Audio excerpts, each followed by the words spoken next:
pa sa atin. Going back, for example, for Abraham, he was a liar. And for Jacob, pag-aralan lang natin last week from Pastor Peter, di ba? He was a hill grabber. Sa Tagalog, magnanakaw, mandarambong, di ba? And yet somehow God used him and even identified himself with Jacob. Sabi niya, I am the God of Abraham, Isaac, and I'm the God of Jacob. Sarap, no? Parang ginagamit ng Diyos, hindi siya naghahanap ng perfect na tao. Sa totoo lang, if God will look for perfect people, wala na siyang makukuha sa atin. Nobody will ever serve Him any longer. Tama ba? Kaya, let me just encourage you, as we are studying these ordinary people with the extraordinary God, God is just telling you that He will use you. Kasi tanong dito, naniniwala ka ba that God can use you? Pakitingnan katabi mo, ikaw, turo mo, maniniwala ka ba? Now, let me ask you. Ito, kanya-kanya na. Taas mo kamay mo. Naniniwala ka ba God will use you? Tinan mo, iba sana nagdududa pa. Sabi niya, ako? Yung iba napataas lang dahil hindi niya alam, anong nangyayari? Anong nangyayari? Di ba? Parang, hindi kayo, kanina yon. Di ba? Parang ano. Now, the reason why I'm telling you this, it is one thing to know that God uses ordinary people. But it is another thing to believe that God will make use of you, of me. Di ba? Isang bagay yun na dapat nating maintindihan. Talaga bang gagamitin ako ng Diyos? Talaga bang may gamit ako sa Diyos? Let me encourage you. May gamit ka sa Diyos. Kaya nga ho, ano lang ang tanong? Kaya sa mga napag-aralan natin in the past, mapapansin po ninyo, those are people na hindi po mga extraordinary. Now, let's just look again. In Acts, for example, now as they observed the confidence of Peter and John and understood that they were uneducated, from the perspective and from the standards of the Pharisees and the scribes, from the standard of the teachers of the law, they were uneducated. They were untrained men. They were amazed and began to recognize them as having been with Jesus.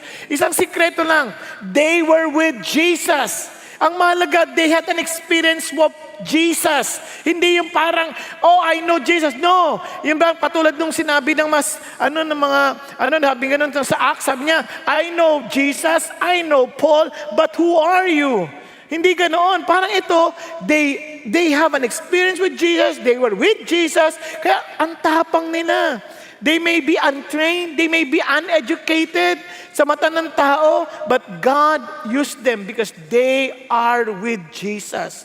Now, kung naniniwala ka, you belong to Jesus. You are with Jesus, God can make use of you. And in fact, God will use you. Definite, He will use you.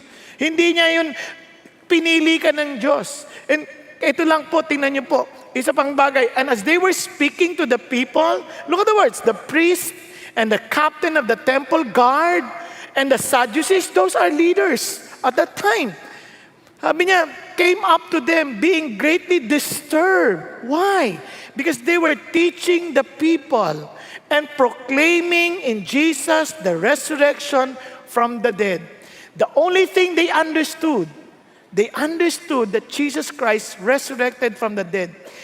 Hindi lamang po intellectual understanding that Jesus Christ rose again from the dead, but they experienced the living Jesus. Alam niyo sa atin, sa lahat, among all, ito po'y napaka-logical. It's not a leap of faith na nabuhay ulit si Jesus. Just to encourage you. Pag-isipan niyo logically, ang Israel ang liit kumpara sa laking mundo. And they were enslaved. Sa history, they were enslaved by Egypt. They were enslaved by Assyria. They were enslaved by Babylonia. They were enslaved by Medo-Persia, by Persia. And they were almost gone. Tapos they were enslaved by Roman Empire, by the Roman Empire. Kaya kung titignan nyo, who would believe the Israelites? Who would read the Bible? Wala. But something happened that made the world to get so curious about the scripture because Jesus Christ, that particular event, Jesus Christ rose again from the dead. Kaya yung mga tao, they were very surprised when we studied Acts. They were willing to die for Jesus. Bakit? Nabuhay magmuli eh. Kung hindi nabuhay magmuli yan, sino makikialam sa Israel? Sino magbabasa ng Bible? Wala. But because Jesus Christ rose again from the dead, tatapang nito mga ito. Di ba dati mga duwag, biglang handa ng mamatay. Napansin niyo ba yun? Ngayon, isipin niyo ngayon, tayo mismo, even if we have not witnessed the resurrection of Jesus Christ with our eyes, di ba? Pero hindi niyo maitatanggi that we can experience Him in our daily walk today. Today. Kaya nga ho, kung may tapang ho, kaya pag tinanong, naalala ko yung anak ko, nagtanong sa Papa, kasi nag-aral siya sa UP, pero graduate na siya. Sabi niya, Papa, nung time na yon, nung magpapasok, paano kung i-convince sila akong walang Diyos? Paano kung convince sila ako, anak, huli na sila. Hindi mo ba nakita sa ating sariling pamilya yung reality ng Diyos? How the Lord God provided for us, how He answered our prayers, how He has transformed our lives. Sabi, nga no. Nakuha ninyo? Kaya hindi na lang siya parang katang-isip. Now, if Jesus Christ rose again from the dead, He's giving everybody a new beginning. Di ba? Sarap. Kaya He can make use of you. Ay, isipin nyo, the power of resurrection at work in you. Imposibleng meron pang maghahadlang sa'yo to accomplish His purpose. Kaya ho, huwag niyong i-underestimate what God can do. Naalala ko si Joey. Si Joey, kasi meron pang siyang speech impediment. Ngayon, ang problema ni Joey, itong church, meron isang church, member siya sa isang church, na nagka-problema, meron silang financial difficulty. Ito sa financial difficulty, nag-iisip yung pastor, paano po namin kayo tatapatan yung problema namin sa pera? So habang naglalakad siya sa church building nila, nakakita siya sa storeroom, nakakita siya ng boxes ng mga Bible. Boxes ng mga Bible. Sabi niya, kinausap niya yung kongregasyon, guys, since we are having problem financially, and I found out that there were stocks of Bible in your storeroom, in our storeroom. Naisip ko lang, can we sell them for $10 per Bible? Kung $10 yan, mga 530 pesos. Tama ba? 530 pesos. So, ngayon, kasi nagkamali ako kanina, 53 lang sinabi ko eh. Hindi ako marunong mag-compute. Sayang pagiging accountant ko. Di ba? So, 530 pesos. So, sabi niya, okay, let's sell that. But of course, we need volunteers, di ba? We need volunteers. So, hanap tayo ng mga mukhang magagaling na salesman dito. Pwede bang manghiram ng pangalan? O ikaw na lang, ang pangalan mo, iho? Ha? Kenneth? Pangalan pa lang, parang malakas ng dating, di ba? Kenneth. Di ba? Sabi niya, Sir, can I volunteer? You see, I'm a salesman of Nestle, and I'm very good at that. Sabi niya, can I volunteer? For sure, everybody was clapping. Yes! Hallelujah! So si Kenneth volunteered. And again, another volunteered. Anong pangalan mo, iho? Ikaw, hindi ka na iho. Matanda ka na rin. Pwede na rin. Yung may sombrero. Ikaw. Ang pangalan mo? Ha? Harry. Ito medyo nagmamadali magbenta to. Si Harry, di ba? I want to volunteer. So Harry volunteered. Magaling din. He's from San Miguel. He's very known in sales. So palakpakan din yung mga tao. Yes! Hallelujah! Galing! And all of a sudden, si Joey came in. I volunteer. Sabi, may problema. I volunteer. Yung pastor, tsaka yung mga tao, nagulat sila. Ba't ka mag-volunteer? Parang, siyempre yung pastor, hindi naman mapigilan kasi ma-discourage naman yung bata. Sabi niya kasi I volunteer eh. Sabi niya, want to be used by the Lord. Ganyan, sila lahat hirap na, sige nga. So, tinanggap. Ayan na. After 2 weeks, remittance day came. Etong si Kenneth, nag-remit ng $500. So, ilan na benta niya? Ilan? Oh, compute. Huwag nyo na ilabas ang calculator nyo, cellphone. Di ba? 50. Diba? 50 times 10. 500. Tama ba? So, wow! Palakpakan yung mga tao. He was able to sell 50 Bibles. Tapos nagpunta na, tinanong na, "Oh, Hari, how about you?" Talo siya pali. Nahiyaya pa. "No, you see, I was able to sell. Look at this. This is $1,000. Ooh! 100 Bibles! Ang benta niya. Palakpakan! Di ba? Amazing! Palakpakan! Praise God for you, Hari! So praise the Lord. Oh, dumating na si Joey. How about you, Joey? Tapos humble, sabi niya, "Here's the money." But $2,500! Diba? Ilan na benta? 250 Bibles. Takam-taka sabi ni Kenneth, "How did you do that?" Ako ang gagaling na namin magtinda. Hindi kami nakatinda ng ganyan. Si Hari, lalo ng galit. Paano mo ginawa yan? Sabi niya, prayed. Nag-pray siya, Sabi niya, then, I went out. Sabi niya, then, I talked to people. Sabi niya, "You want me to read the Bible for you or buy?" Diba? Diba? Diba? Oh, siyempre, sabi ng mga tao, we will just buy. So, he was able to sell, diba? 250 Bibles. You know, you cannot underestimate what God can accomplish to those who really trust in Him. Nagkakaintindihan? Minsan, akala natin, ganito lang ako, hindi ako gagamitin ng Diyos. No, you're wrong. The reason why I'm telling you this, because each one of us, we are so special to God. When He created us, He has great minds for all of us. He knew we were created with a purpose. We are created to bring honor and glory to Him. Kaya, hindi dahilan yun, parang hindi ako mali ka. Kaya tayo minsan hindi tayo makaalagwa. No, hindi tayo maka-breakthrough. Ang dami nating mga problema, ang dami nating mga digmaang hinaharap. We battle against our insecurities. We battle about our finances. We battle about our problems with our families. We battle in school. We battle in our workplace. We battle physically. We battle about so many things. Nahihiya ako, natatakot ako. Ayoko niyan. Ano sabi ng Diyos? Ang totoo niyan, our real battle is this. Sabi ng Bible, finally, be strong in the Lord and in the strength of His might. Put on the full armor of God so that you will be able to stand firm against the schemes of the devil. The devil will always accuse you. The devil will always say, "Wala kang pag-asa. Ikaw, gagamitin ng Diyos. Nako, ang dami mong kabalbalan. Ang dami mong kapalpakan sa buhay. Ikaw, gagamitin ka ng Diyos. Hindi ka nga marunong magsalita. Ikaw, gagamitin ka ng Diyos. Bagsak-bagsak ka nga sa school. Ikaw, gagamitin ka ng Diyos. Di wala ka nga pera. Ikaw, gagamitin ka ng Diyos. Hindi ka nga pinaniniwalaan ng asawa mo.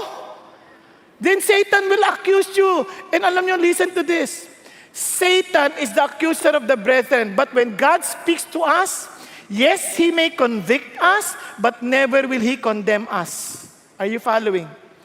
Ang sa Diablo ko, condemn ka niya. But God, He will just convict us and challenge us to come to Him and make yourself available, and He's always there to mold us according to His purpose. Amazing si God.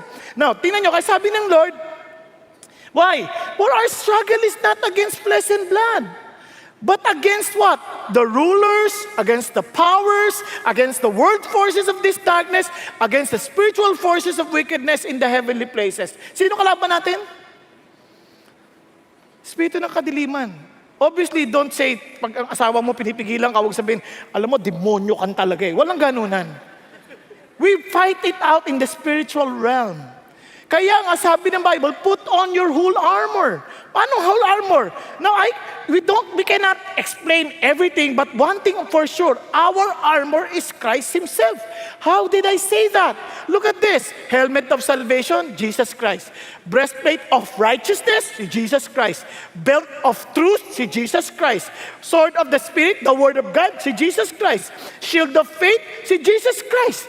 And the sandals of preparation, the gospel of peace, si Jesus Christ. So our armor is Jesus Christ Himself. Kaya sabi ng Bible, what then shall we say to these things? If God is for us, who is against us? Amazing. Bakit? Kasi tinan nyo, He who did not spare His own Son, sino yan? Si Jesus. But delivered Him over for us all, how will He not also with Him freely give us all things? Ano kailangan mo to be usable for the Lord?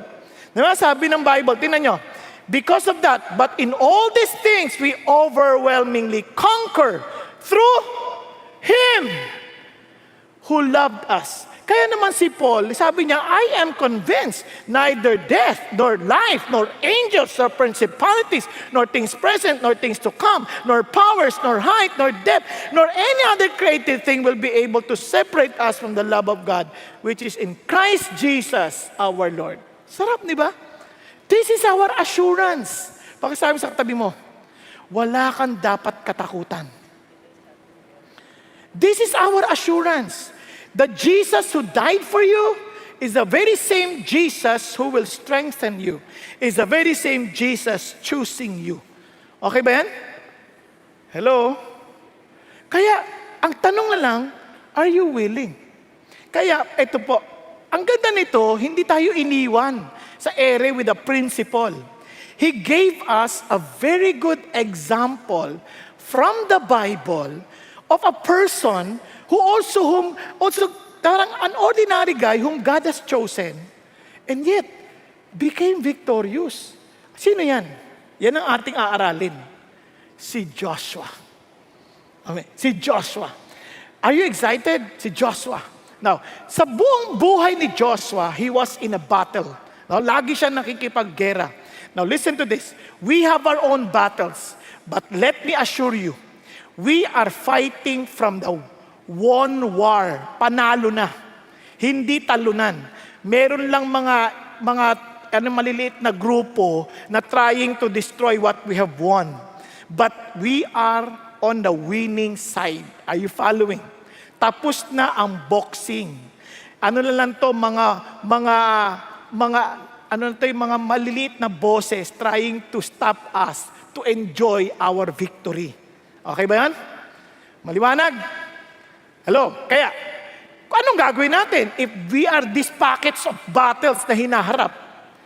Let God fight your battle. Sabihin mo sa katabi mo, let God fight your battle. Okay? Let God fight your battle.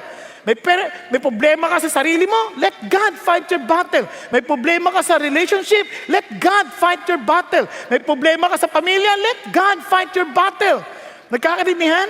Now, ang tanong ganito, bakit po importante let God fight our battle? Ang ganda nito, alam niyo ba yung pangalang Joshua? Ang ibig sabihin ni God is salvation. Ang Diyos ay tagapagligtas. Kaya nga, if you are to look at how Joshua lived, napakaganda, yung overarching na kanyang overview or verse that tells us of the kind of life he went through, ito po yun. I commanded you, Joshua, at that time. Si Moses po speaking to Joshua, saying, your eyes have seen all that the Lord your God has done to these two kings. Ano sinasabi ni Moses kay Joshua? Joshua, you fought for these two kings. Napanalunan mo sila. Nakita mo nung ginawa ng Diyos laban sa kanila. Kaya Joshua, I'm telling you, the Lord shall do to all the kingdoms into which you are about to cross. Lahat ng kaharian, ganun din ang mangyayari sa kanila. Bakit? Kaya huwag kang matakot sa kanila, for the Lord your God is the one fighting for you. Okay, Ben? Who's fighting for you? God. Wow. Parang ako man, kumbaga, hindi pa nagsisimula yung boxing, tapos na yung boxing. Bakit? Because my God is fighting for me. Kaya, let me just remind everyone, you want to enjoy the victory that God gave you? Let God fight your battle. Pakiulit ko sa katabi nyo, let God fight your battle. Now, paano yan sa totoong buhay? Yan. Siyempre, paano sa totoong buhay yan? Tama? Hindi, kasi minsan, maganda. Let God fight. Pero paano sa totoong buhay? Paano yan? Pastor, kayo kaya humarap sa asawa ko, mukhang demonyo yun. Sabi ko, wag, relax ka lang. Wala, kaya ng God yan. Kaya nga wala namang demonyong pwede pang manaig sa Diyos eh. Di ba? Yung isa, mga anak, sabihin, tatay ko, demonyo yun eh. Relax ka lang. Nanay ko, demonyo yun eh. Hindi. Relax ka lang, bruha lang, pero hindi yan demonya. Ang Diyos mo, mas makapangyarihan sa kanila. Yung boss ko, nako, monster yun. Kapri dating nun. Di, walang bagay na hindi kaya ng Diyos. Paano ngayon yan sa totoong buhay? Pag-usapan natin. Remember the words. Trust God in everything as you give your best in all things. Okay ba tayo dyan? Nagkakadinihan? So sa madalit salita, hindi ka passive na para, okay Lord, I trust you. No. When God tells you to do something, you give your best. Okay po? You give your best. Kaya paano ba yung best na yan? So yung word na best, alalahanin ninyo ito. You banish your doubts, you inquire of God for His promise, you seek your rest in God, and take the step of faith. Now, dito tayo magsisimula. Now, imagine, let's go to Joshua. Haba ng Joshua, pero we'll just focus on the beginning steps. Bakit? Kasi, if you have won on your first battle, the major ones, madali na yung susunod. Siguradong panalo ka na. First, now it came about after the death of Moses, the servant of the Lord, that the Lord spoke to Joshua, the son of Nun, Moses' servant, saying, tigil mo tayo sandali.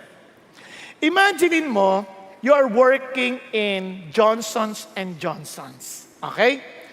Driver ka ng CEO ng Johnson's and Johnson's. Halimbawa lang. Ngayon, nung mamamatay, na-ambush kayo. Na-ambush. Gawa-gawa ko lang to. Baka mamaya ikalat nyo, fake news ha. Gawa-gawa ko lang to ha. Ulitin ko ha. Hindi to fake news ha. Ano lang, illustration lang. Pang! Hindi pa namamatay yung boss mo.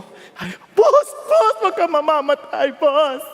Tapos sabi ng boss mo, Tapos, anong pangalan mo? Ikaw na kunwari driver. Ha? C3. Naku, malaking panalo to. C3 agad.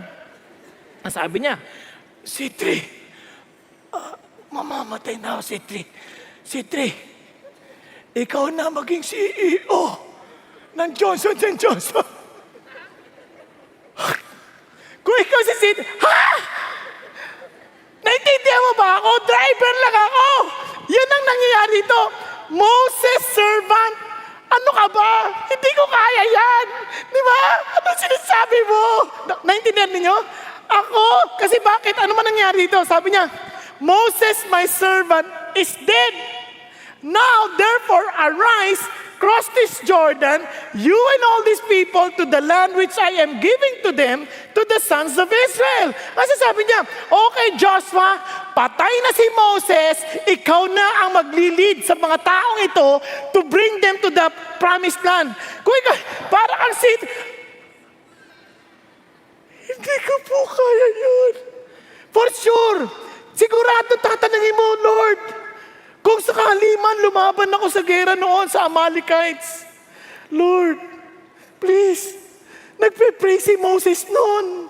Every time Moses would lift his hand, Lord, panalo kami. Pero ngayon, wala nang magpe-pray na Moses, patay na siya. Tapos ako na ngayon nalaban, Lord naman. Matanda na ako. 80 years old na ako by this time.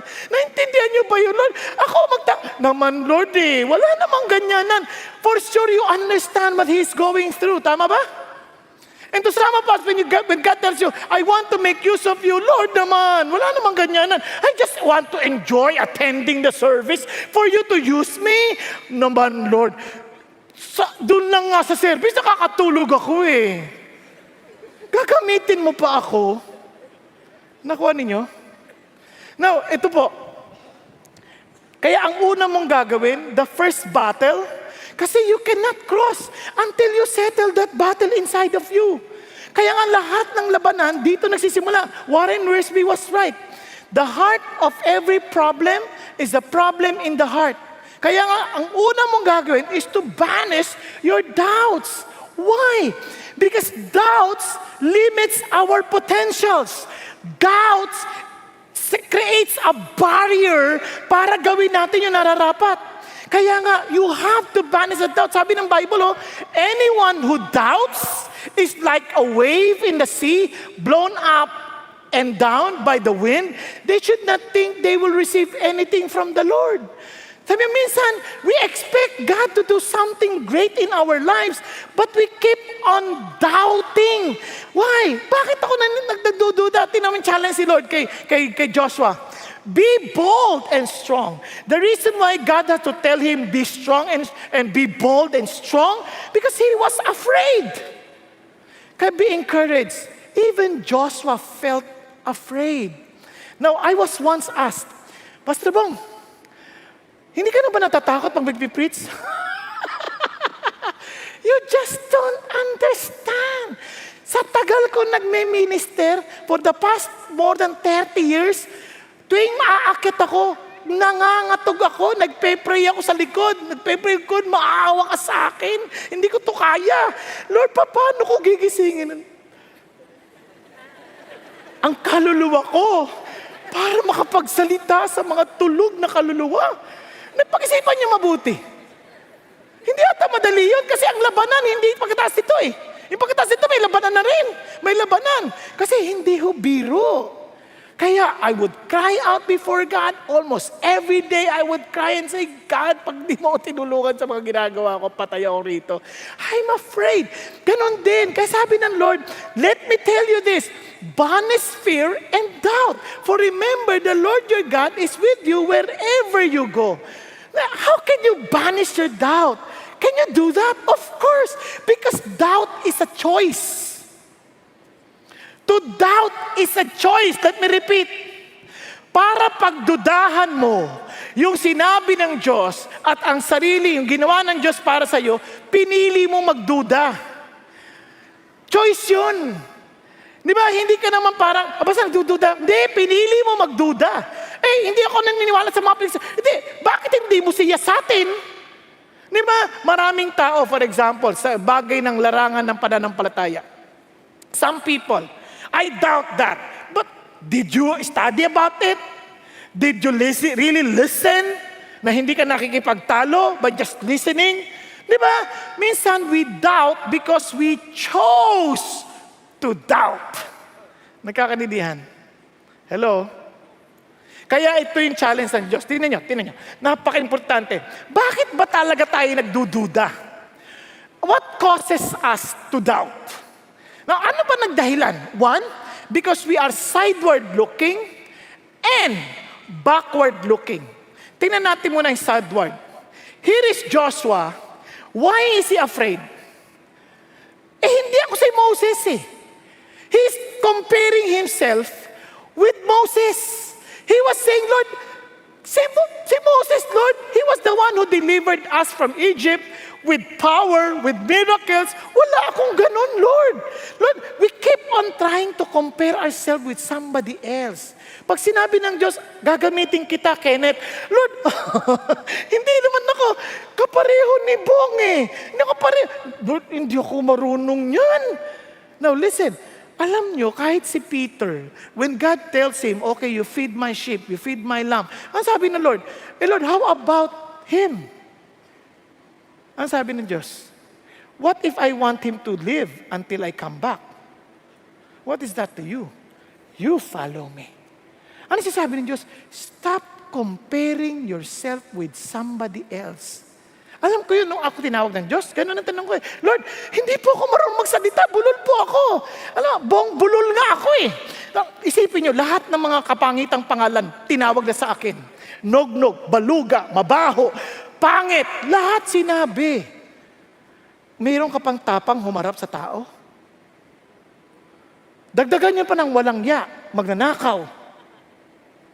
Dagdagan niyo pa ng lahat, bobo. Kaya nga ang pangalan ko noon, Bobong Saking. Dahil naniniwala rin ang magulang ko. Siyempre mo, sariling magulang naniniwala na kaya ako bobong dahil sa mga saking, ako ang pinakabobo. Isipin niyo mabuti yan. Ikaw pa ba, may tapang ka pa magsalita? Kaya sabi sa akin ng Diyos, I want to use you. Lord, kuya ko na lang. Yung kuya ko, matalino yon, valedictorian, university scholar sa UP.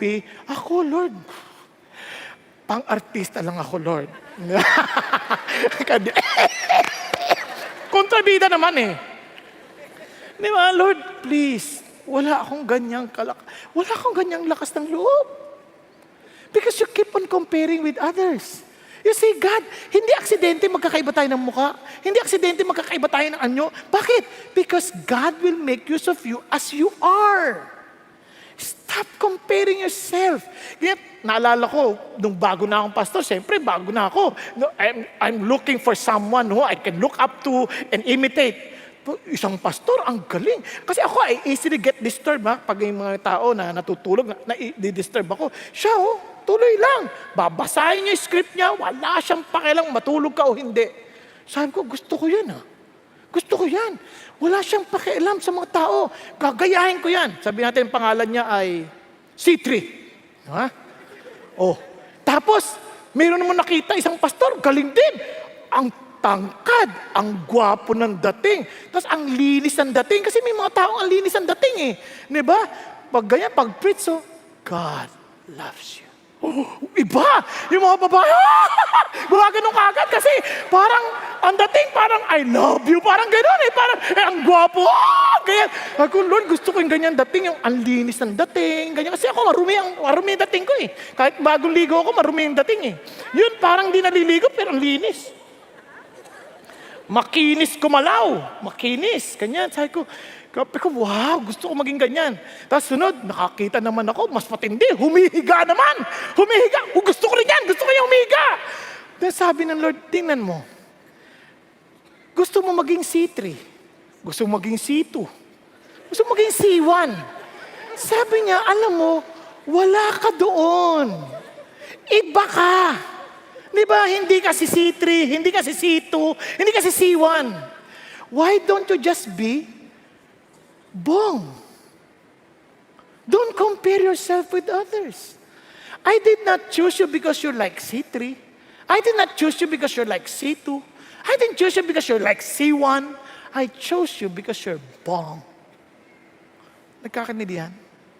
Kaya tinawag sabi ng Bible, of course, we would not dare to classify ourselves or compare ourselves with those who rate themselves so highly. How stupid they are. They make up their own standards to measure themselves by and they judge themselves by their own standards. Sabi niya, kalokohan yun. Balikan natin. Sa ibang translation, ganda-ganda. Certainly, when they measure themselves by themselves and compare themselves to themselves, they show how foolish they are. Pinapakita mo lang na stupido sila. Bakit? Kasi you don't compare yourself with others and think of yourself as you are the one qualified because that guy does not qualify because it does not meet your standard. Ano sabi ng Diyos? No, that's not the measure. Kalokohan yan. The measure is my choice for you. I chose you to bear much fruit and that your fruit will remain.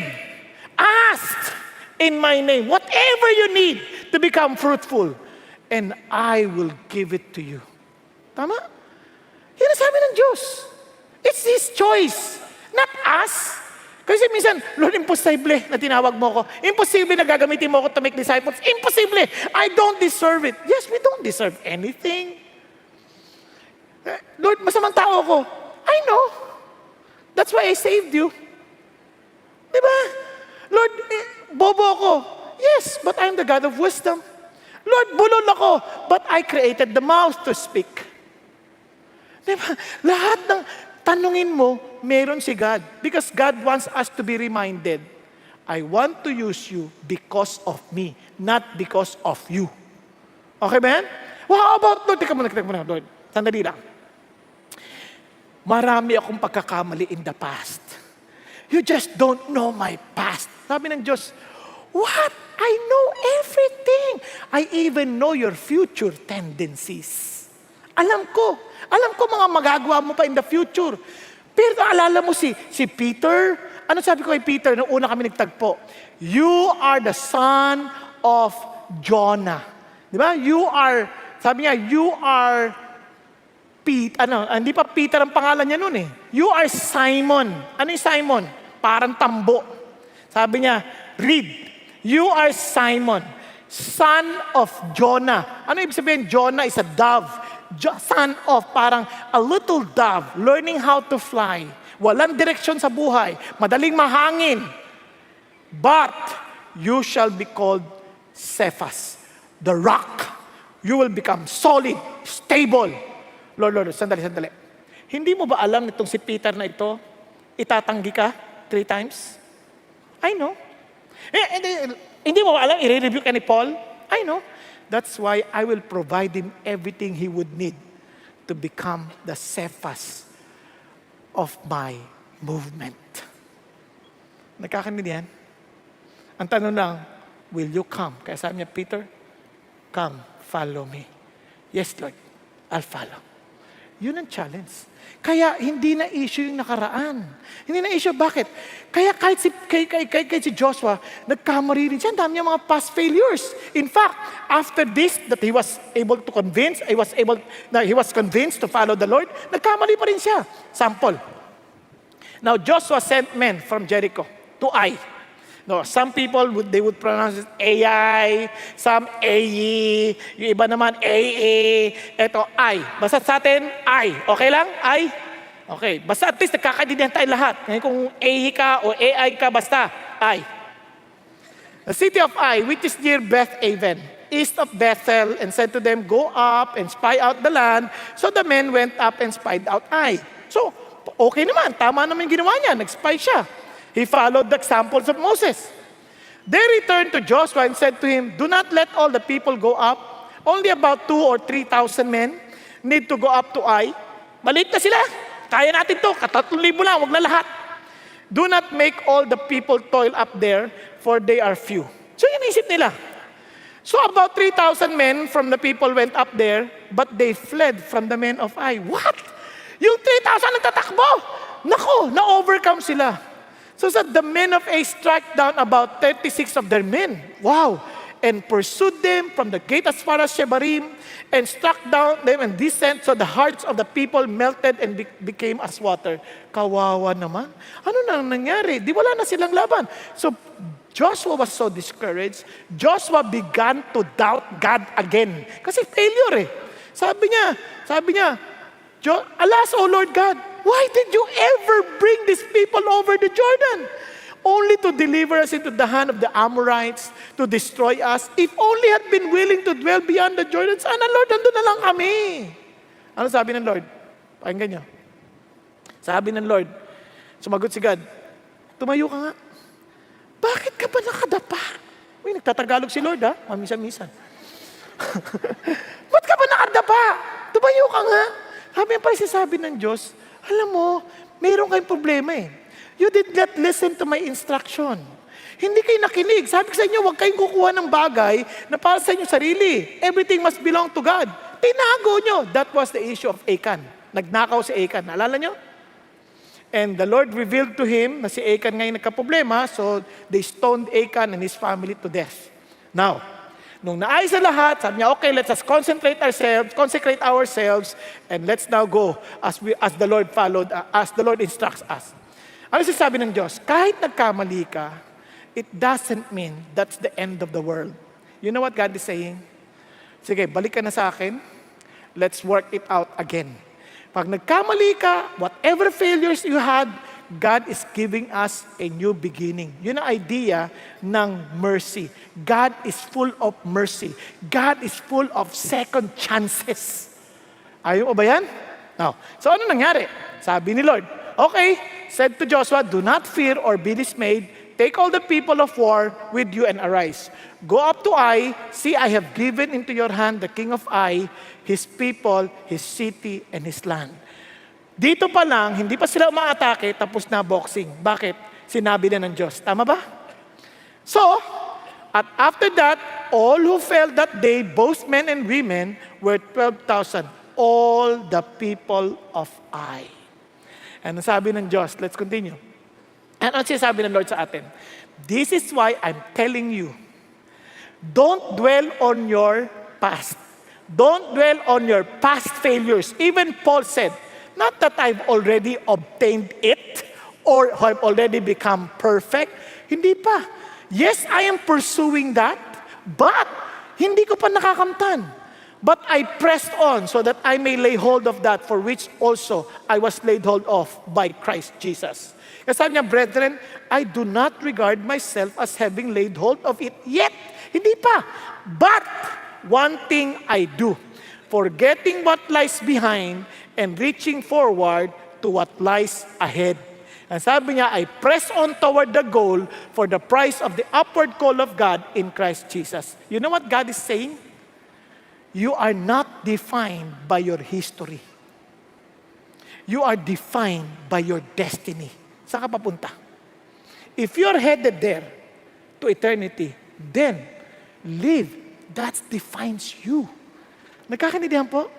Kaya nga, ang bait ng Diyos, kalimutan mo yung nakaraan. Tingnan nyo, we are meant to move forward, not backward. Pag-isipan nyo, itong katawan natin. Tingnan nyo. Saan ang mata natin? Sa harap. Para paharap ang tingin. Hindi sa likod. Kung sa likod dyan, di dapat hanggang tayo punta. Di ba? Paatras tayo. Yung iba, ang mata nyo ngayon, pababa.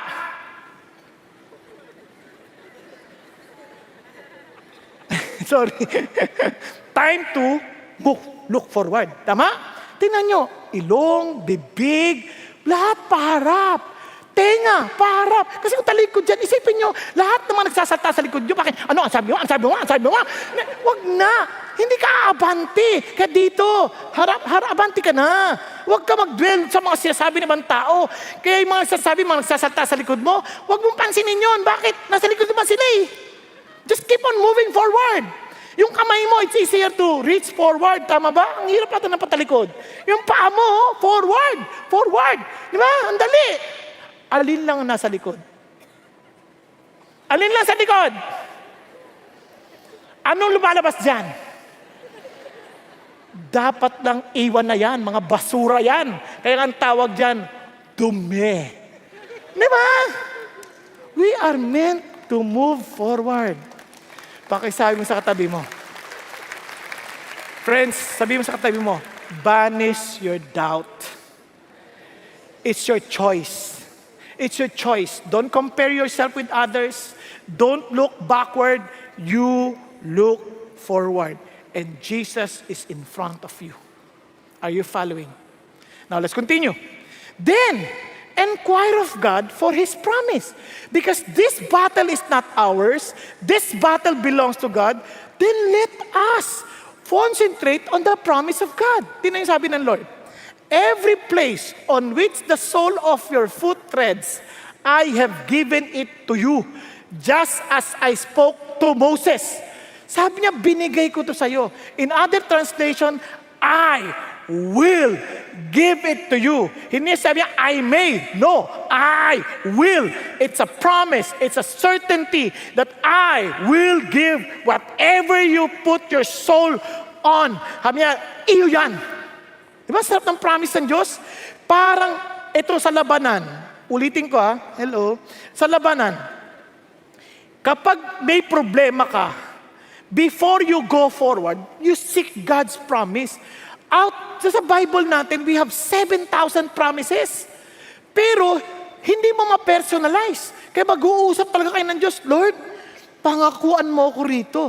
Buhayin mo tong salita niyo sa akin. Have you ever experienced, nagbabasa kang Bible, parang biglang buhay na buhay yung promise ng Diyos? Hindi pa nangyayari, but you are sure that God really spoke to your heart? Alam mo yon. Kasi bakit? Naalala ko when I was kicked out from the ministry, ano sabi ng Diyos sa akin? Lord, bakit mo ako tinanggal? Ano ba problema ko? Ano ba naging kasalanan ko? Sinabi ng Lord, ito. But, sabi niya, I will enlarge your border. I could not imagine how. Paano mo gagawin yan, God? Hindi ko maintindihan. How will you enlarge my border na wala na akong ministry? So I started ministering sa mga squatter, usap-usap. Pero alam nyo, the Lord has been very good. Bigla akong pinadala sa CCF. Tapos patay sa CCF, umattend ako ng D-group, attend ako ng Biblical Foundation. I started from scratch. Tapos pagdating doon, hindi ko alam yung D-group leader ko, pastor pala ng hapon, ng Tagalog service. Kasi kung ang hinahanap ni Pastor Peter na D-group leader ko, yung pastor ng Exalt, yung sa worship team. Kung siya ang nahanap, hindi niya nahanap worship leader sana ako ngayon. Tama? Kasi, ewan ko, kasi kumakanta rin ako konti-konti. Ngayon, buti na lang, hindi niya nahanap. Hindi niya mahanap. So, nahanap niya yung pastor. Ito ang maging, guide mo siya, guide mo. So, ginaid ako. Sabi niya, ano ba trabaho mo dati? Natanggal akong pastor dahil masamang tao ako Sabi, and he guided me, helped me, start all over again. Ang ganda, ang bait ng Diyos. And I started preaching as a guest.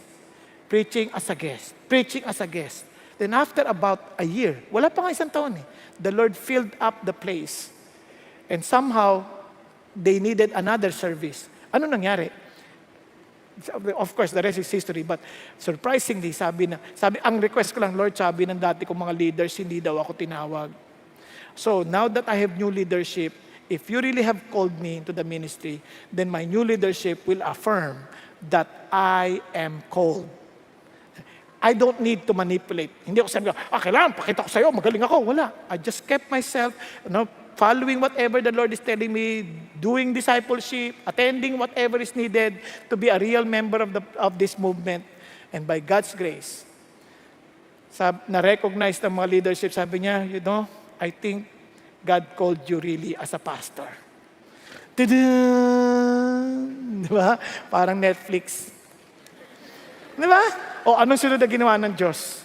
Hindi ko man alam na napapalabas pala sa TV tsaka sa YouTube. Nung una ko napanood, nabuksan ko yung TV, nakita ko sa sarili ko, ang pangit, pinatay ko kagad. Promise, pinatay ko. Tapos asawa ko, nagte-text pa, sabi niya, manood kayo. Patay mo yan, ang pangit. Pinatay ko talaga. Tapos hindi ko ba alam the following day, na magsisimula ulit, i-replay pala yun. Pagbukas ko ng TV, hindi ko man nailipat. Ako ulit! Ang sinasabi ko ganito, hindi na importante kung pangit ka. Ang mahalaga, magpagamit ka sa kalooban ng Diyos. Biglang iyak ako. Okay, pangit kung pangit. Hindi na mahalaga yon. Pero hiniling ko sa Lord, pwede niyo ba, kasi sobrang taba ko noon pwede niyo pa akong papayatin, baka akala na kinakain ko yung tights. Sa awa ng Diyos, pumeta akong konti. Mahirap kasi may sakit pala ako sa thyroid. Pero anyway, mabait ang Diyos. What I'm trying to say is this. When He promises something, He will surely do it. Amen? Now, amazing God. Now, let's continue. Sabi niya, now behold, look at this. Today, sabi niya, before He died, today I'm going the way of all the earth. And in all your hearts and in all your souls, that not one word of all the good words which the Lord your God spoke concerning you has failed. Ni isang pangako na nag-fail. Wala. All have been fulfilled for you. Not one of them has failed. Grabe, no? Now, sa ibang translation, para lalo mas maganda, sabi niya, soon I will die, going the way of everything on earth. Deep in your hearts you know that every promise of the Lord your God has come true. Not a single one has failed. Because our God is faithful. Amazing. Gusto niyo sa Tagalog? Ano sabi niya? Malapit na akong pumanaw. At ang iba sa inyo, matulog. Pero, alam nyo sa inyong puso't kaluluwa na tinupad ng Diyos ninyong si Yahweh ang bawat mabuting bagay na ipinangako niya sa inyo. Wala siyang hindi tinupad. Ang tanong na lang, alam mo ba yung pangako ng Diyos? Tingnan niyo yung mga pangako ng Diyos. Sa lahat ng lumalakad sa Diyos, anong pangako niya? Strength. Palalakasin kita. Sabi niya, no man will be able to stand before you all the days of your life. Ilang taon na si Joshua? 80 plus na. Tapos sabi niya, no one will stand over. No, isipin niyo kung tayo na yung mga gano'ng 80. Lord, gagamitin mo pa ako, 80 na ako. Sa lahat ng mga senior citizen, listen to this. Listen to this. Hanggat buhay ka, may gamit ka sa Diyos.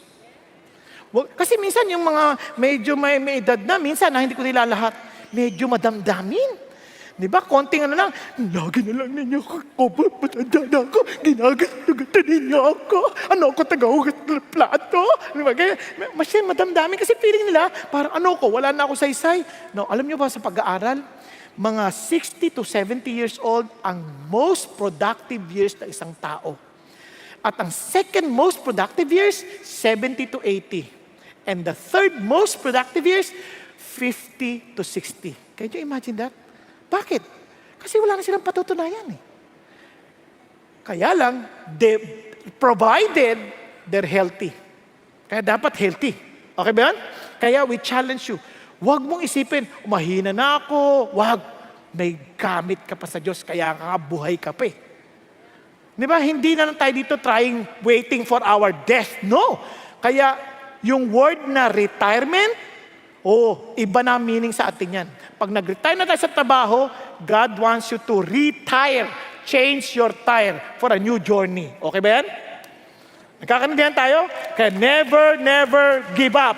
Continue to work. And itong promise ng Diyos, He will give you success. Ano yung success? Financial success? No. Ano yung success? Ano sabi ng Lord?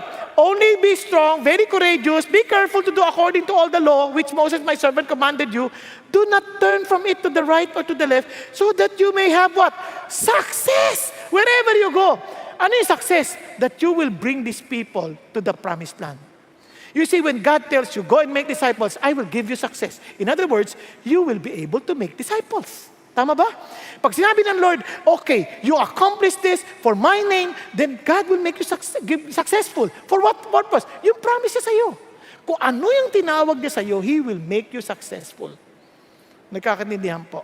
Kaya when God called me into the ministry, ang sa akin lang, Lord, help me to be successful, to inspire people, to bring salvation to your people, because I know there's no one else can save but Jesus. Nagkakaintindihan po. Hello? Now, ano sabi ng Lord? Ano gagawin natin? Remember what is written in this book. Study it day and night to be sure to obey everything that is written there. If you do this, look at the words, you will be wise, successful in everything. Yung maraming problema. Wala tayong excuse not to be successful. You know why? Binigyan na tayo ng Diyos ng Bible. Ang dami na. May book format, may Bible app. Kahit sabihin, hindi ko kaya, may Bible app na eh. Hindi ko maintindihan, ang hirap eh. Thou, thee, ang daming translation. May King James, may New King James, may NIV. Paano yung kung iba-ibang? Hindi magkakaiba yan. Pare-pare lang, sinasabi lang yan sa paraan na maintindihan mo. Di ba? Bakit ang daming nawala? Hindi nawala. Just basahin mo lang, compare mo. Kung ano yung wala, di dugtong-dugtong mo. Di ba? Hindi naman pwedeng sabi niya, thou shall not commit adultery. Pagdating sa ibang translation, you are free to commit adultery. Wala naman ganun. Di ba? Hindi mag-iiba yan. Pag nag-iba yan, alam mo na kagad na mali. Tama ba? Hindi mo naman pwedeng malalayo yan eh. Hindi naman pwedeng mabaligtad yung meaning. Hindi pa pwede. Hindi pa nakuha ninyo? Kaya napaka-importante. Nakakala niyo pa si Ann Preston? Si Ann Preston? Illiterate lady. Katulong siya sa Great Britain noon. Si Ann Preston, amazing. Naging Christian. Then she realized how important the Bible is. Kasi the Bible has so many promises. Tapos, alam ginawa ng bata? Hindi marunong magbasa. Luluhod, magbabasa lang. Sabi niya, Lord, teach me how to read. Nakaluhod. Lord, please help me. Hindi marunong magbasa eh. what is this? Nyari lang, 4. Tapos sabihin, God so loved the world. Ibig sabihin, wow, she was able to read. And whenever she testifies, she would quote scriptures. Amazing, no? Amazing. So nagtataka yung mga tao, talaga ba hindi ka marunong magbasa? Sir, bili ka ng dyaryo. Read this. I cannot. Biglang sabi niya, but this one, this is familiar. But I think this is not, I think this is Lord, but this is not my Lord. Kasi hindi nagtatat sa heart ko eh. Walang ganun, walang steering. Sabi niya, tinignan nila, oh yes, it is Lord. Pero Lord Byron, hindi Lord Jesus. Kaya sabi ko, walang excuse. Kaya nga totoo niyan, kapag gusto, maraming paraan. Kapag ayaw, maraming dahilan. Tama? Tanong mga katabi mo, gusto mo o ayaw? Mamili ka lang. Gigising ka ba? Hindi. Ay, hindi, sorry. Joke lang. Tulog ka lang.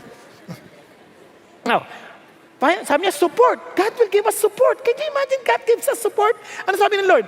Have I not commanded you, be strong and courageous, do not tremble or be dismayed, for the Lord your God is with you wherever you go. I will support you. Nasa pag-isipan niyo, anong pinakamalaking problema? I don't have time. Why?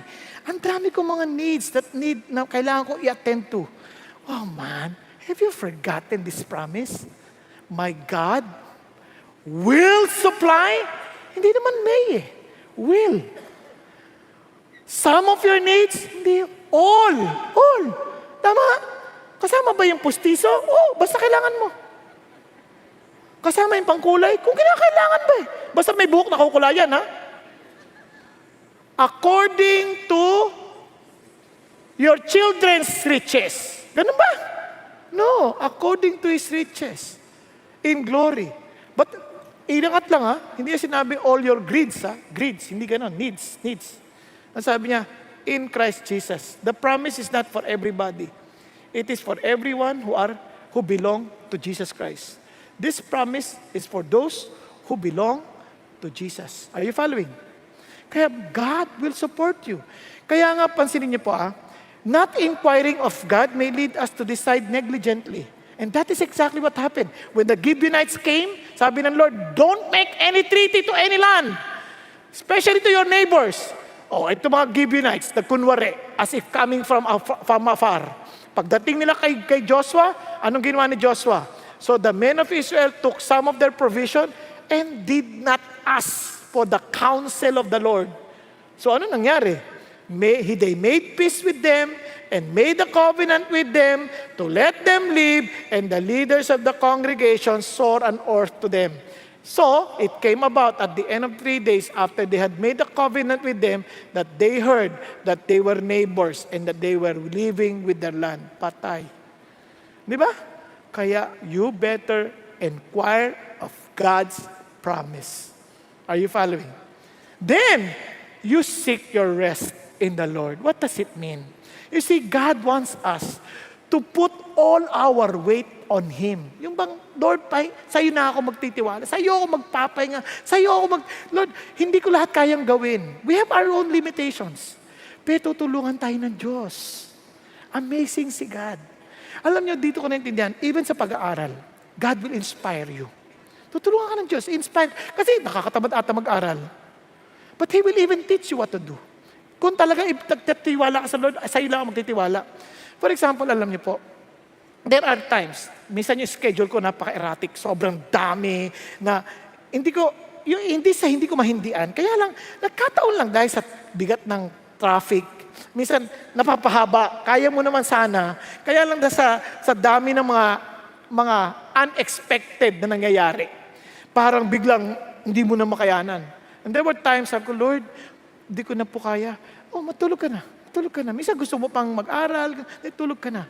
And amazingly, pag gising mo, biglang, huy, naintindihan ko lalo. Minsan kasi pagka pinipilit mo, parang ganyan. Tapos, huy, gising ka na. Wala ka lang na maintindihan. Nakita yun ng mga estudyante, di ba? Minsan, Lord, tulungan mo ako mag-aral. Tapos tulog ulit. Alam mo, magtiwala ka sa Diyos. Matulog ka muna. Then as you wake up, aral ka mabuti. Hindi naman yung brain mo mag-ooperate pa rin yan, huwag ka mag-alala. Mag-ooperate pa rin yan habang, das mamaya yung akala mo hindi mo masusolusyonan, biglang, maisip mo yung solusyon. Kasi habang natutulog ka, part of your brain is still computing, working, solving the problem, and you would be surprised pag pagising mo, huy, ito yung solusyon. Makakagulat. Something amazing about our framework. Why? Because God wants you to rest. To rest in Him. Kaya sabi ng Lord, no one will be able to defeat you. Just as I was with Moses, so I will be with you. Remember, you are trusting me. You saw how I worked with Moses. Nakita mo si Moses trusting me. He was able to even celebrate Sabbath because he trusted me. As I was with Moses, I will be with you. Yun ang pangako ng Diyos, no? Amazing. Para sinasabi mo, Lord, okay lang kayo, kasama niyo si Pastor Bong, kasama niyo si Pastor Peter, kasama niyo si Pastor Ricky, kasama niyo mga pastor sa video. Kami, Lord, kasama mo ba kami? Ano ka ba? Pare-pareho kayo anak. Kung anak kita, hindi kita iiwan. Hindi kita pababayaan. Kung yung mga hindi nga naglilingkod sa akin, pinakakain ko eh. Tinutulungan ko pa rin. Pag umulan, tinatamaan din sila ng ulan. Pag naaarawan din sila. Kailangan lang ng vitamin D3. Kaya binibigyan ko rin sila. Hindi dahil sila yung nagmamahal sa akin. Kung sila nga, binibigyan ko, ikaw pa, anak ko. Di ba? So, kung nga si Pastor Bong, sasamahan ko servant ko nga yan. Ikaw pa, anak ko. Di ba, pare-pareho tayo anak ni Lord, di ba? So, ang tanong lang, nagtitiwala ka ba? Yes. Kasi sabi ng Lord, trust in the Lord with all your heart. Do not lean on your own understanding. In all your ways, acknowledge Him, and He will make your paths straight. Kaya tama si Pastor Peter last week, sabi niya, don't grab. Huwag mong manipulahin ang mga sitwasyon. Di ba, minsan yung mga babae, minsan, minamatipulan nila asawa nila para yung asawa nila, basta, matay ka service, kundi kita kausapin. Kahit matay na service yan, kung hindi naman sila totoo sa Diyos, di wala rin. Huwag mo na manipulahin. Gawang mo na siya na mabuti. Kain ka, di ba? Ano ka na ba? Ba't ganyan ka, sweetheart? Napaka-submissive mo, napaka-loving mo. Siyempre, mahal ko si Jesus eh. Di ba? Ayoko sa Kanya eh. Huwag ka mag-alala. Ako punta langit, ikaw sa impyerno. Pasasayain na kita. Di ba? You trust in God. You lean not on your own understanding. Bakit? Everything, acknowledge Him. Then, tapos na yung mga pep talk natin, sabi ng Lord, take the step of faith. Joshua, I already told you my promises. Joshua, now, time to take the step of faith. Minsan, ang dami natin pep talk, go make a disciples, I will be with you. No. Now, start. Diba? Do it. Kasi paano malalaman kung hindi ka hahakbang? Paano malalaman, Lord, kung talaga ikaw yan? Let me walk on the water. Paano malalaman kung hindi ka hahakbang? Malalaman mo pag humakbang ka na that I will be with you. Malalaman mo pag humakbang ka na makakalakad ka sa ibabaw ng tubig. Pero kailangan mo na humakbang. Kailangan mong umakbang. Sasabi ng Bible, then Joshua issued instructions to the leaders to tell the people to get ready to cross the Jordan River. Napansin niyo po? Panahon na. Don't wait for any, tapos na yung lahat. It is time for action. When God tells you time for action, gawin mo na yung dapat mong gawin. Follow the Lord's instruction. And look at the words. If you wait for perfect conditions, you'll never get anything done. Iba, saka na po, Lord, pagka nag-retire na ako. Saka na, Lord, pag nakagraduate na ako. Saka na, Lord, pag nag-college na ako. Saka na, Lord, pagka magkatrabaho na ako. Trust me. If you don't start it now, you can never have a perfect condition. Are you following? Some people, they always keep, pag nag-asawa ng mga anak ko, paano kung di pa dumating yan? Paano kung di na siya nag-asawa, 59 na, wala pa naliligaw, paano? If you're still waiting for the perfect condition, sorry, wala na. You trust God. Take the step of faith. Now, para lalo natin maintindihan, let us just watch a testimony of a brother who really took a step of faith to do what is needed in order for him to win the battle as he allowed the Lord to fight for him. Let's watch Paul De Vera. I'm Paul De Vera. I grew up as a Christian, and I grew up in a Bible-believing family, studied in a Christian school. But growing up, I was dealing with a suicidal tendency that was there because it came out of habit. So the doctors say it was because I saw it as a way of escape. And whenever there's problems, challenges, or whenever I failed a quiz, I would really escape the punishment by punishing myself. So it started with self-hurting, like slashing my wrist, attempting to jump off from school buildings. And then it went on as a habit. Whenever there's problems, my main solution is really, I need to kill myself. But it's in the hopes that people will give pity, people will love instead of rebuke or correct me. But I surrendered that to the Lord, and I thought I was over it until 2017 came. During that time, my parents separated. That was really a trigger ever since I was a kid.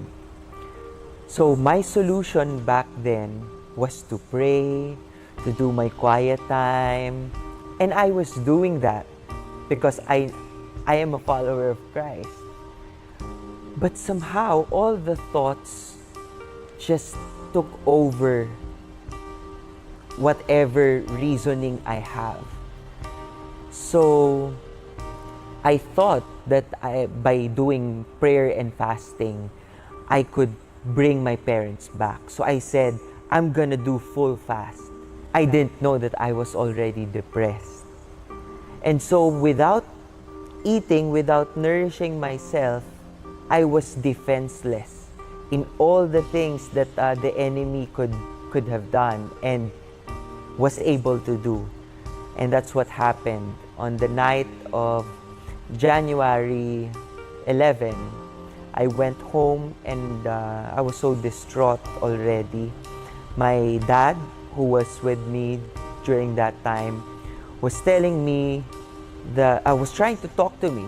He was trying to clear things up with me. What's happening? Why aren't you talking? I wasn't responding. I was just so sad. And then I slept. And I don't know why. I don't even know how I was able to do it. I went down, took my belt, and hung myself at our staircase. I just woke up one day in the hospital, and then they told me what happened. If you are going through something, the first thing you need to know is you need to bring people in. Because when your mind is already taken over by whatever your condition is, and then you keep it to yourself, you will destroy yourself in the long run. Speak to your family, bring them in, allow them to battle with you, allow them to journey with you in the fight. The greatest advice that I could give for people going through this is to really kneel down and tell it, say it to God. Express to Him how hard it is. Express to Him how desperate you are for an answer. And don't leave your prayer room until you get that answer. Sometimes the answer is not, this is how I will heal you. The answer is not, boom, wala na yung struggle mo. The answer sometimes come in the form of a peace that will pass all understanding. Just after you pray and cry out, I had those things. I had those times, hours of really crying to the Lord. And then I would breathe and the struggle's not there anymore. And I would worship God. I would really tell God, Lord, you saved me. So please be with me. I will step out of this. I will face the world. But I know it can happen anytime. I want you to be with me. Don't leave me. Don't forsake me. I need you. And it was a battle with him. For 2 years, now I've been off my medications. But I knew that it was a hard fight. But I wasn't fighting alone. I think that's what they should remember. The battle is not yours. It's God's. And you just have to fight with Him. You just have to believe that He is fighting for you. He is not against you. And He will send people in. He will send wisdom. He will send help. He will send hope. So don't lose hope because God is there. Keep the fight. Keep on fighting. Keep on struggling. And He will get you out of the cave, get you out of the darkness. There's a light at the end of the tunnel. You wait till you get out. Praise God. Praise God. Ano napansin nyo? Everything that we've talked about, a choice not to doubt the Lord, a choice to seek for His promise, a choice as in to rest in God's instruction. Tama? And a choice for what? To take a step of faith. Panahon na, laban na, di ba? Now, there's a last enemy that we are, parang somehow we're fighting. And alam niyo po ba, let me just encourage with this. Yung pinakamatindi nating kalaban, tinalo na ni God. Kaya lahat ng kalaban natin yung battle sa atin, petty na yan. Because the worst enemy is death. And look at this. O death, where is your victory? O death, where is your sting? Wala na yung kamandag mo. The sting of death is sin, and the power of sin is the law. But thanks be to God, who gives us the victory through our Lord Jesus Christ. Di ba? Ang sarap. No, ang sinasabi ng Diyos, therefore, my beloved brethren, be steadfast, be immovable, always abounding in the work of the Lord. Huwag ka magsasawa. Huwag ka matatakot. Keep on working, knowing that your toil is not useless, is not in vain in the Lord. Kaya mga kapatid, I'm telling you this. You choose to banish your doubts and trust God. You choose as in to inquire of His promises. Doon nga pangawakan, ilaban mo. Lord, laban mo sa Diyos. Because Lord, let you fight my battle. You're not against me. Tama? And sabi, Lord, let me just seek my rest in you. Don't rest on people's promises. Don't rest as in on people's words. You rest on God. And, pinaka-importante, take the step of faith. Don't wait for a perfect condition because it will never happen. Take and believe God's word. Tayo pong lahat tayo yumuko sandali, pumikit. Kapatid, if you are not even convinced that God has already overcame death, that God has given you, has already destroyed our worst enemy, which is death, how could you trust God for the petty battles that we still have in life? Kaya ang laking hamon ho sa atin.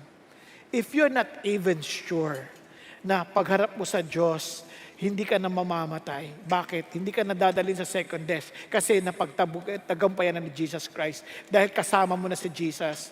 Kaya tanong lang, are you really convinced that in your own personal walk with God, even death, hindi mo kakatakutan because you know na si Jesus kasama mo.